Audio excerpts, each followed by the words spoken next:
as well. Alright, so here's how you would start off the trick. You could go ahead and have the spectator pick any card they want to. Let's say in this case this is going to be your guys' card for the trick. And essentially you would just tell me when to stop whenever you want. So let's say you just said stop right around here, right? You go ahead, you put the spectator's card in the middle of the deck, and then you keep shuffling up the deck as well. Alright, so in the performance, when the kid does the trick, he basically just keeps doing an overhand shuffle a whole bunch of times, and then the spectator tells him when to stop, but he does this really cool hot shot move that I can't do. So I'm going to do a little bit of a different ending.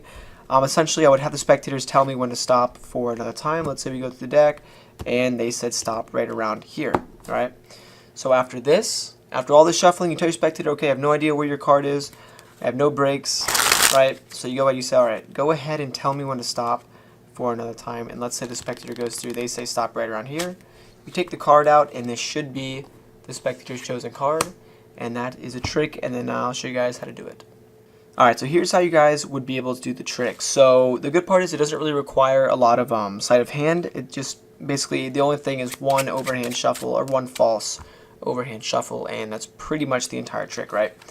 So you go ahead and you have the spectator pick any card that they want to, and let's say in this case it's the 10 of hearts, right? So you go ahead and what you do is tell your spectator to tell you when to stop, and all you're doing is a regular overhand shuffle. And the moment they tell you to stop, I'll leave the card right here. You're doing a, all you have to do is control this card to the top, right? But you're making it look like you're shuffling it back into the deck. So all you do is right after you place their card in the middle of the deck, you take one more card and you purposely out jog it. As you guys can see, it's farther out than the rest of the cards, and then you can just do the rest, complete the rest of the cards.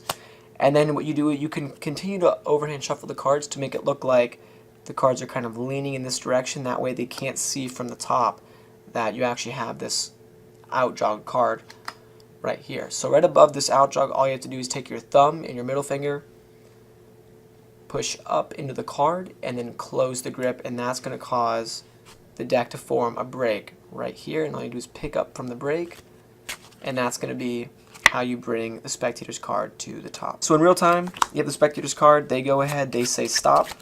Let's say they said stop right around here. You go ahead, you take their card, and you go ahead and leave a nice little out jog card like this, and just like that, you brought their card to the top. Now the next step is to bring it to the bottom.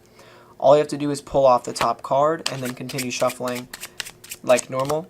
And then from here you do a bunch of bottom retention overhand shuffles, keeping that card on the bottom. So essentially once you're in this position, once you've controlled that card to the bottom, all you gotta do is hold on to it with the pads of these 3 bottom fingers of the overhand shuffle.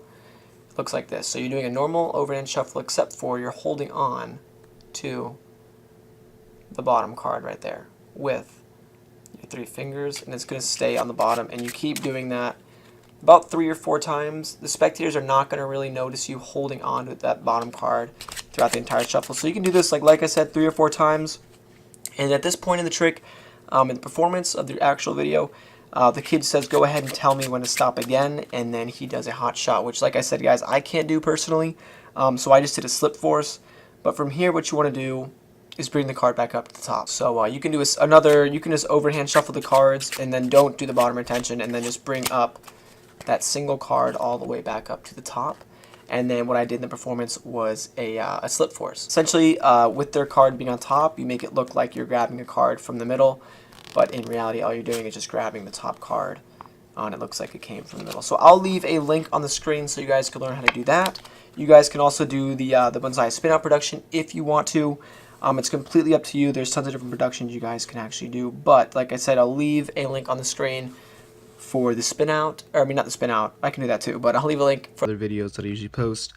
So anyways, to start it off, let's say you had a spectator and they picked a card from here, and they also picked a card from here. So these are 2 completely random cards, and if you can take a look at them, you have the Ace of Spades and the 8 of Clubs. So don't forget these, you'll have to remember these for the trick.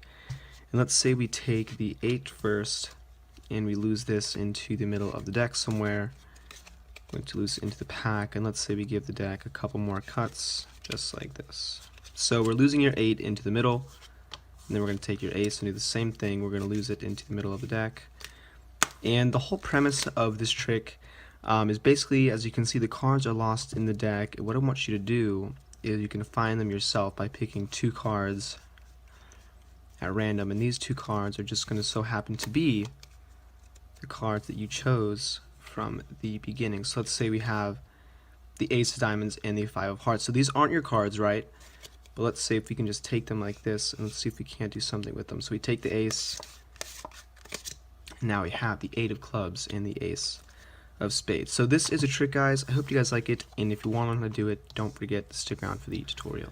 Alright guys, so the cool thing about this trick is that it can be done with any deck. The spectators can shuffle it beforehand, or you can just use like a borrowed deck. But the whole thing is, let's say the spectator, you can start it off, the spectator would shuffle up the deck, and then they can pick any 2 cards face down. The trick would work better if you have 2 spectators, but it doesn't really matter. Let's just say we have 2 cards here. These are randomly picked, and you can show them. In the video, I showed them just because of the simple move that I had to do. I wouldn't be able to necessarily hide the card from you guys, but in this case, you wouldn't necessarily have to show these to the spectators. So bear in mind, let's say we have the spectators looking at their cards with the 4 clubs and the 3 of spades. So these are completely random. Make sure the spectator remembers them. And one at a time, you can take the 3 and you can just double undercut it to the top by sticking it in the middle, pushing down, getting that break, and then cutting it back to the top. So it's very simple. This card goes back to the top, and then what you do is a Browie reversal move. So you're going to push off the top card here, get a pinky break, transfer this one to a thumb break. So now you have the top card just like this, and now what you're doing is you're basically double undercutting the deck, but instead of putting it on top, you're just kind of flipping the deck over on top of the break, and then doing the same exact thing with the bottom. So now that card is going to be on the very bottom of the deck, but it's going to be flipped over. So at this point, what you do is you take the spectator's card, the second one, and you can just kind of put it face up. So this way the card's face up. You're putting it on the bottom of the deck here. That way when you flip it over, this card is going to be concealed. So from here, you have the spectators, or you tell them that their cards, or you could actually at first you can just take the cards and do a false cut here, telling the spectators that the cards are going to get mixed up, and you make sure that card doesn't flash here. And then at this point, you tell the spectators that the deck is mixed up, and you're going to have them find the cards. So from here, you just kind of push over the top cards in a block. This way, this top card, or this second card, isn't going to be flashed. So you push over the cards, and you have them touch 2 cards from the middle. And obviously, these are not going to be their cards, so you take them out, make sure not to flash that second card here, and you can hand the cards over to the spectator, and as they're looking at them, what you're going to do is get a pinky break underneath the top 2 cards. So it was kind of difficult in the performance because I don't really have a spectator to misdirect here, but basically all I did was I riffled down the bottom here and caught a 2 card break.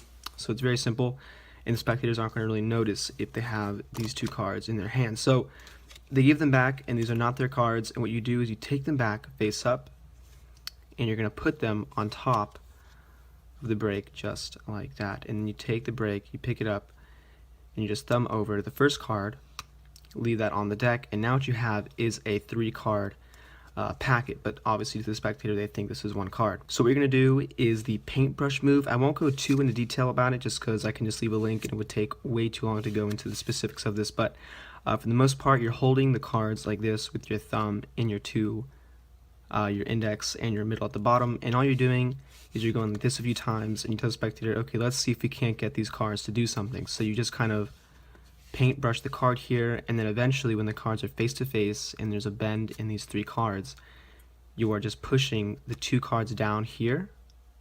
You're pushing those off, and you're coming back with a single card just like this. So I'll leave a link to this way, it'll make more sense, and you can fan off the top 2 cards, you give them to the spectator, and you make sure not to show the second card because that one's going to be face up. So this is a trick, guys. I hope you guys like it, and as always, hi guys, I'm the Illusionist, and today I'm going to show you a great and easy card trick called the teleporting card, and then I'll explain it to you. So yeah, let's get started.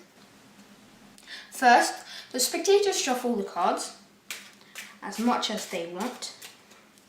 Then they pick one. Let's say this one, for example. Take a look at it. That's great.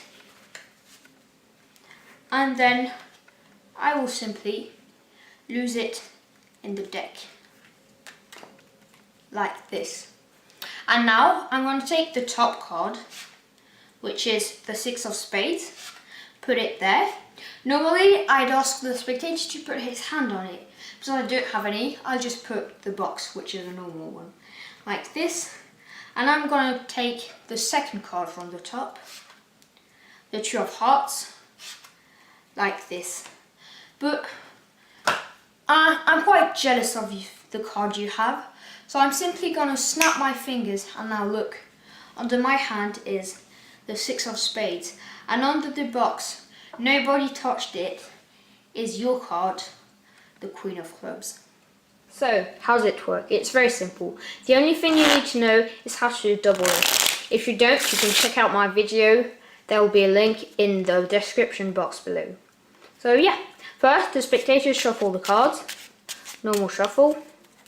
They pick one, let's say for example, the 6 of hearts, and now you need to control it to the top. In order to do this, you place it near the bottom, like there. And you push it in by pushing down, and that creates a natural break, and you leave the bottom part, the top part, sorry, and it will fall on the fat of your pinky, allowing you to catch a pinky break right there. And there it's really small, but you can make it bigger like this, or medium like this, you see. So now you do a few cuts, and make sure that the bottom part with the pinky lands on the top, so that the 6 of hearts is now controlled to the top. So then you show that you do your double lift, and you show that the top card, which is actually the 6 of hearts, is the 9 of diamonds. You put it there, they put their hand on it, or they can even place it between their hands so they feel even more secure. You leave it there, and you say, and now I'm going to take the second top card, which is actually the third, because you'll do another double lift, the Queen of hearts, and you have the 9 of diamonds. You told them that it was there, but it's actually there. So you take it there, you put it there, under your hand, and you invent a story. I said I was jealous of the card they had under their hand, and then you snap your fingers, and it's magic. There's the 9 of diamonds there, and so they take off their hand, they flip the card over, and they see that the 6 of hearts appeared in the hand.